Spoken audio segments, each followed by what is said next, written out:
D, wait for it, delightful. Check out the name tag. You're in my world now, Grandma.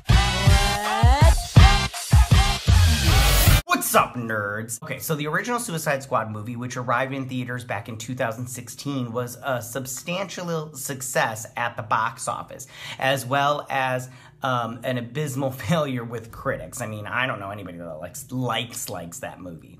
It was clear that there would be a sequel, but some changes would have to be made in order to enhance the quality of the franchise. Now, Warner Brothers looked to the accountant director, Gavin O'Connor, to take over the follow-up film, and there were many reports that stated his new direction for the franchise tied things into the world of Black Adam.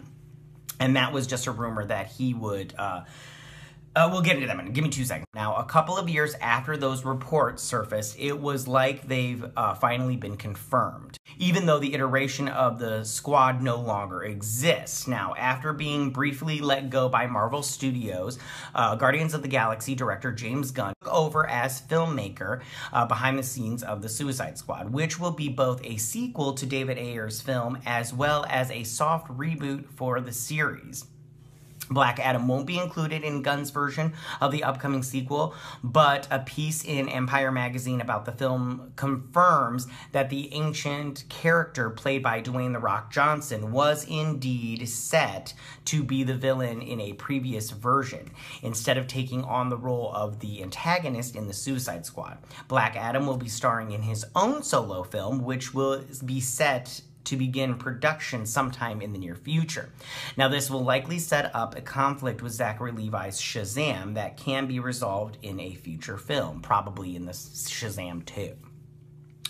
Now, there will likely be a central villain in the Suicide Squad, but what makes the franchise unique is that all of the characters are villains in their own right, even though they're taking on the role of the protagonist. With this in mind, Gunn knew he had the freedom to do whatever he wanted to the entire band of characters, and he even said so. He said, I think, you know, from pretty close to the beginning, that all the Guardians are good, apart from Nebula, who's the outlier. But the Suicide Squad, some of the characters end up being good, some end up being terrible.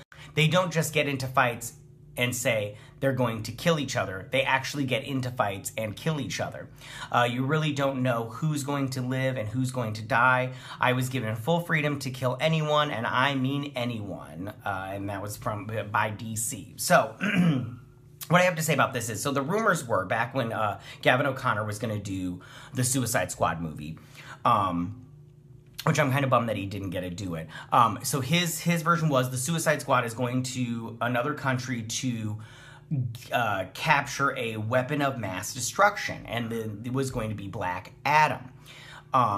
Then he went to, they were going to save a little girl, and then Margot Robbie took that storyline from him into her shitty Birds of Prey movie, and then he had to go back to the weapon of mass destruction. And it looks like that those rumors are true from this, that the Black Adam was going to be the, sorry, I have something in my eye, was going to be the power source that they, or the weapon of mass destruction that they were going to go and get back, which is very fascinating. A small piece of me wishes they would have done that. That would have been super fun.